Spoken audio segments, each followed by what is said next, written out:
All right, hey guys, Jason here. We're up here making videos Sunday. It's the Sunday before Christmas, and so dealerships are closed, but people, you can see they're out wandering and exploring and checking out vehicles. This one we're going to talk about today is not specific to Chevy, but it matters. You can see it real good as an example on Chevy, but that is where was your vehicle made based on the things. So for example, look at Toyota. Okay, before in the third gen Tacoma, we had them being made in California, we had them being made in Mexico, we had them being made all over the place. Same thing here. Chevy, the Silverado for the Chevy in the Sierra 1500s, the 1500 line, it can be made in Mexico, it can be made in Indiana, and it can be made in Canada. How do you know where it's made, and is it going to matter to you? Well, in which ones are made where? Well, we can see it pretty obvious here when we come in and look at a window sticker. I'll give you some tips on that on the end for all brands, but here, okay, it says right here, says right on the window sticker, this particular 2025 Silverado Trail Boss right here, okay, was made in Mexico, final assembly plant in Mexico. We'll talk about more about VIN numbers in a minute, but we see that one was made in Mexico. We can come right over here, take a look at, let's look at this one right here. What's this, a custom? Okay, here's the Silverado Custom right here. What do we got? We got a 2025 Silverado 1500 Custom. This one right here, Roanoke, Indiana. That's where this one was made, okay? For that was where that was. And so you can see that the county of origin for the engine was Mexico, transmission, United States, final assembly plant, Roanoke, USA. It was built in USA in Indiana. We can come over this way. I've looked at a few of these already, so I kind of could pick one out, and I think it's, I want to say it's this one right here, if I'm not mistaken. Here is one right here. We got a 2025 Silverado 1500 RST. This one, final assembly production, Canada. Okay, Oshawa, Ontario, Canada. Same thing for the engine US, and this one, transmission US. Now look at that. Transmission for this one, USA.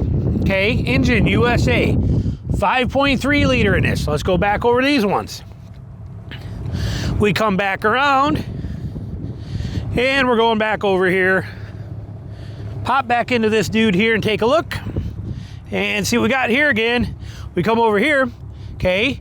This one has a Turbo Max 2.7, engine Mexico, and transmission United States. Come over here, back over here by this Trail Boss,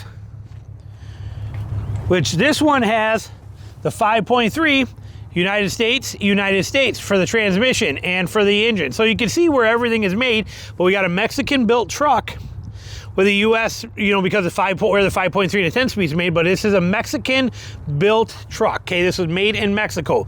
That one made in Indiana. That one we saw over there, made in Canada. Does it matter? I don't think it does, personally. I have no complaints about where they're being made. And honestly, with the entitlement attitude of people in the country today, here in the United States, and with how people are here and how, you know, how workers are that I see. I don't live in Mexico. I don't know what workers are like in Mexico. Okay, I don't live in Canada. I don't know what workers are like in Canada. But I know what workers are like in the United States, and they're lazy as it gets. Okay, it's the world we live in. Ever since 2020, people have become the most lazy, inefficient, non-functioning form of a person that I've ever seen in my entire life. Whether it upsets anybody or not, I'm sorry, it is what it is. People don't work anymore. There's no pride of anything. So in my opinion, I have no problem buying a vehicle made in Mexico. In my opinion, it can't be any worse than a vehicle made in the United States anymore, because the people in the United States don't do their jobs well. And I don't just mean auto workers. I mean everybody. It doesn't matter if it's a guy you're getting your food from at McDonald's, to the guy that's doing your taxes, to the guy that's doing anything it is. Doesn't matter what it is. Everybody doesn't care anymore in the US. So for me, in my opinion, it doesn't matter. For you, maybe it does. How do you know on a VIN number where your vehicle was made? Well, that is simple for all brands, okay? That is very easy to identify.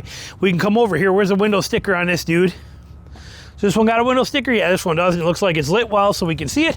But here we got a 2025 Silverado Trail Boss 3-liter turbo. Okay, so we got the 3-liter Duramax in here. This is a Mexican-made truck, and we have US engine, US transmission.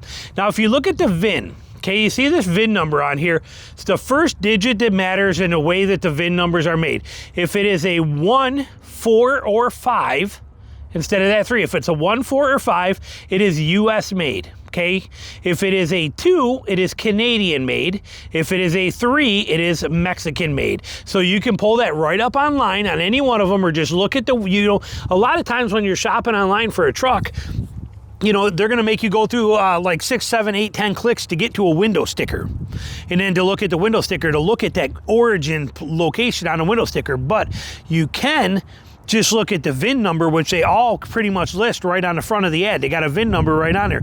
On that VIN number, it'll show you whether you'll see that 1, 2, 3, 4, or 5. If it's a 1, 4, or 5, USA. If it's a 2, it's Canada. If it's a 3, it's Mexican made. But like I said, your opinions are your opinions, and I'll never fault you for them on what you want to do. But in my opinion, I don't care if it's made in the US, I don't care if it's made in Mexico, and I sure the heck don't care if it's made in Canada. They're all the same to me. As far as I'm concerned, I don't think there's any difference in the way things are done. And like I said, in my honest to goodness opinion, I almost would trust something that's made not in the US more than I would trust something in the US. Look at the quality control issues. Look at all the crap we deal with here. I mean, trucks today, they're a joke. I mean, I love them. Don't get me wrong. I absolutely love trucks. But there's no denying that the quality is pure garbage. The quality control is off the charts, worse it's ever been in history. The supplier problems are higher than they've ever been in history. Everything about them today is a gamble and a crapshoot, which is a shame when you go spending that kind of money. When you're going to jump into something like this and you're going to come and pick this up, when you're going to drop 80 grand, 60, 70, 90, 80 grand, what is this one coming in at here? Okay, this one here is coming in at $67,000, okay?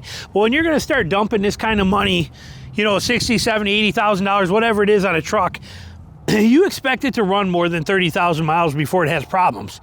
You expect it to not be in a dealership, you know, 6, 8, 10 times in the first couple years you own it. You have expectations. Today, it's very hard to have that happen. It's very hard for this to be a reality with these things, to be able to actually do that. Today, what we get is a crapshoot, and it's not Chevy. I'm talking about every single brand, doesn't matter who it is. So there is a fear there that I'm not sure that, to me, in my opinion, with what we got, that means that I'm not sure that this anymore matters to me. Not even a little bit.